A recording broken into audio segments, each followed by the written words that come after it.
Hello, my friends, and welcome to 5 for the Future for this week, the week of April 1st. Let's jump into the 5 topics that stood out to me recently as signals of change that could impact your small business. I'll summarize the stories and share why you should care. Ready to get started? Here are our 5 topics for this week. Number 1, Q1 concerns. Number 2, changes for credit cards. Number 3, the rise of virtual reality. Number 4, balance baloney. And number 5, unusual partnerships. Let's begin with our story number 1, Q1 concerns. Welcome to the start of Q2. What does the rest of 2024 have in store for us? Let's take a look at some of the Q1 wrap-up reports to help us prepare. First, supply chain issues are top of mind for the select few companies whose products are still sitting on the containers of the cargo ship Dolly, the one that caused the collapse of the Francis Scott Key Bridge. And of course, for any other companies who depend on the Port of Baltimore as part of their supply chain. Welcome to 2020 all over again? Well, maybe just a few weeks of 2020. In more positive news, over 1/4 of CEOs surveyed by Fortune in February are optimistic about the economy, up from just 7% 6 months ago. And less than 1/4 are pessimistic, down from nearly half last survey. The remaining 1/2 of CEOs are decidedly neutral about the economy. In a side note, over half of these CEOs said they were using generative AI to make their company more efficient, a jump of over 15 percentage points from October. The top 3 concerns of CEOs from this survey: geopolitical instability, including the upcoming presidential election, regulation, and inflation. A separate survey was recently released on what CEOs talked about in Q1 2024 as compared to Q4 2023. The top 3 topics from this survey: AI, sustainability, and elections. Topics seeing a decline this quarter: recession, war, and ChatGPT. So what's this mean for you and your small business? As small business owners, we don't really have the ability to control or likely even influence the economy. Instead, we really just need to learn to roll with it. Beyond the economy, the other issues of concern by CEOs include the election, geopolitical instability, regulation, sustainability, and AI.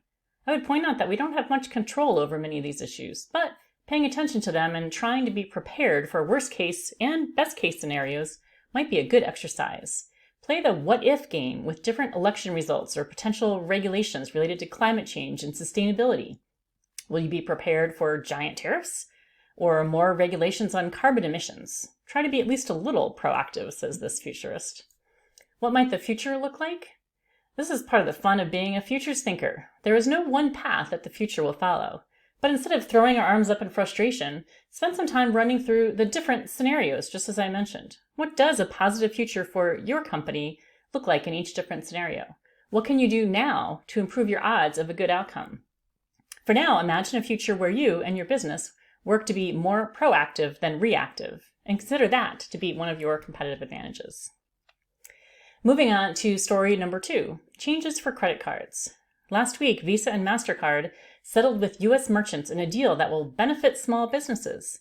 The companies will lower and cap fees and also allow small businesses to collectively bargain for rates similar to the way large merchants do. But this deal only lasts for 3 to 5 years before fees go back to pre-settlement values.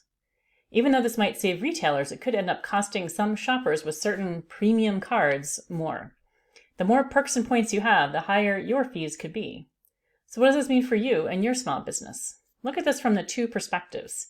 If you accept credit cards, you may see your processing fees go down, which is good. But if you rely on a premium card with a points reward system for your home or business, you may be charged more based on the type of card you're using. So what might the future look like? Imagine a future where these credit card transaction fees and payment by things like checks are all a thing of the past. We're seeing a move toward alternative payment apps like Zelle, Venmo, and Cash App. As a matter of fact, Zelle's fastest growing use is for small business transactions to replace payment by a check. You may have thought the cryptocurrency bubble burst a few years ago, but our desire for easy and cheap ways to transfer money still exists. What's the value of Bitcoin these days? Just saying. And with that, let's move on to story number 3, the rise of virtual reality. Speaking of burst bubbles, it's time to put those VR goggles on once again. And no, I'm not talking about the Apple Vision Pro, but let's start there. One positive use for the Vision Pro is to assist in medical training and education, according to one recent article. One negative about the Vision Pro, since it sees what you see, that means everything in your house and office is now being filmed by this device, and who knows what happens with all that data. One competitor, Ray-Ban's Meta sunglasses, now offer a new version that identifies landmarks and tells you about them, acting like a tour guide when you wear the glasses. Essentially, if the glasses see what you're looking at, AI can then put up real-time information and recommendations for you. And that's just one example of up-and-coming AI-powered tech hardware, so expect to see more coming. For example, the Rabbit R1 fits in your pocket and can interact with your phone using voice commands. And Humane's AI Pin has a camera, sensors, speakers, and a projector to beam information onto your hand. And the Halo headband claims it can help you control your dreams. So what does this mean for you and your small business? AR, or augmented reality, is likely to grow faster than VR, or virtual reality. The difference is that AR integrates VR with actual reality. This could have huge ramifications for your business, your employees, and your customers. Passwords will be replaced with a bioscan of your face, eyes, fingerprint, even a photo of your palm, according to Amazon's new palm recognition service. Video meetings on Zoom could be replaced with holographic images of each attendee as you all sit in a virtual conference room. New employee training could all be handled with the help of AI and AR, guiding employees through tasks to train them in a virtual version of your physical facility, or providing images to point out each task in the real world, like in Pokemon Go. What might the future look like? Imagine a future where medical training is fully virtual but feels completely real, or where new employees are guided through each step of a manual process using both images shown over top of actual equipment and narration, including narration in any language. You could hire employees who don't speak English and fully train them in their own language. Meetings could take place from anywhere, but feel like you're all in the same room. Are you ready for those changes? You better start looking into this technology so you're on top of things and not behind the curve. All right, moving on to story number 4, balance baloney. If you didn't know it already, work-life balance is a myth. You can't separate your lives into work and home, and you can't possibly find the ideal balance of the two because it doesn't exist. And it's not just you struggling, it's your employees too. So how do busy business owners address this issue for themselves and their team? First, it's important to know that in the US, millennials and Gen Z are the unhappiest age groups. Their struggle is real and can't be ignored. Sure, blame the smartphones, but that doesn't fix anything. And what matters to them when it comes to work and life balance? The same thing that matters to the rest of us: flexibility, some control over our daily schedules. In 2023, 70% of job seekers were looking for jobs with flexible working arrangements of some sort. It was the #1 desire for women, even over remote work or higher salaries. After all, isn't that one of the key benefits of owning your own business? You have the flexibility and control to prioritize how you spend your time.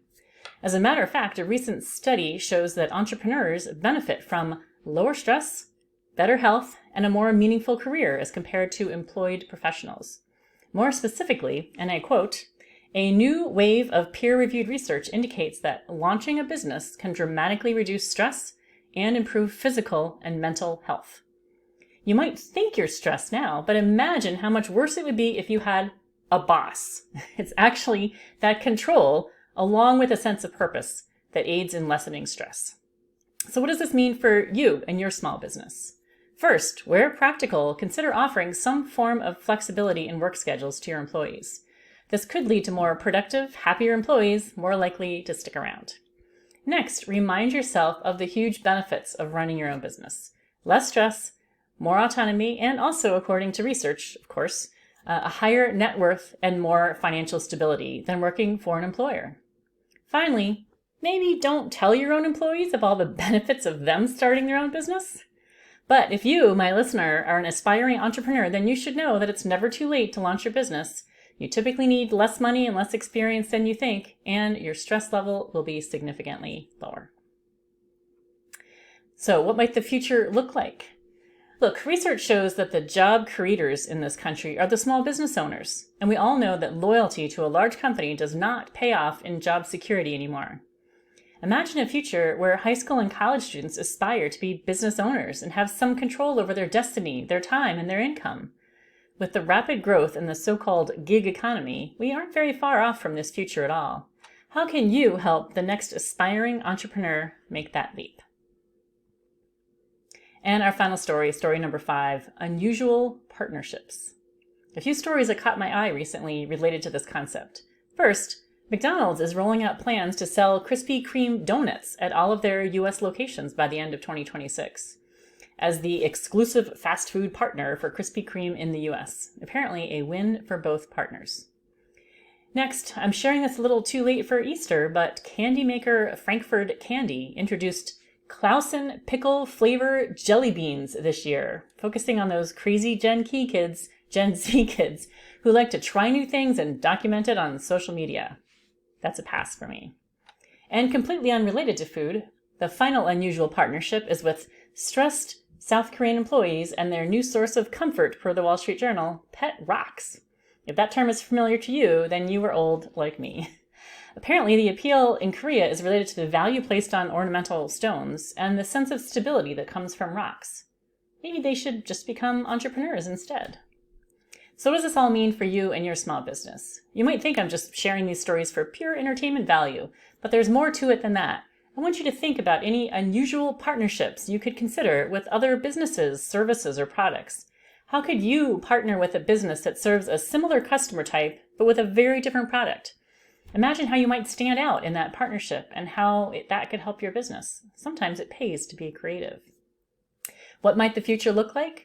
Imagine a future where disparate small businesses come together to package their products and services in unique and clever ways that attract new customers and alter our expectations.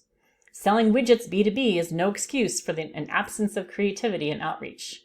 Make this future happen sooner rather than later.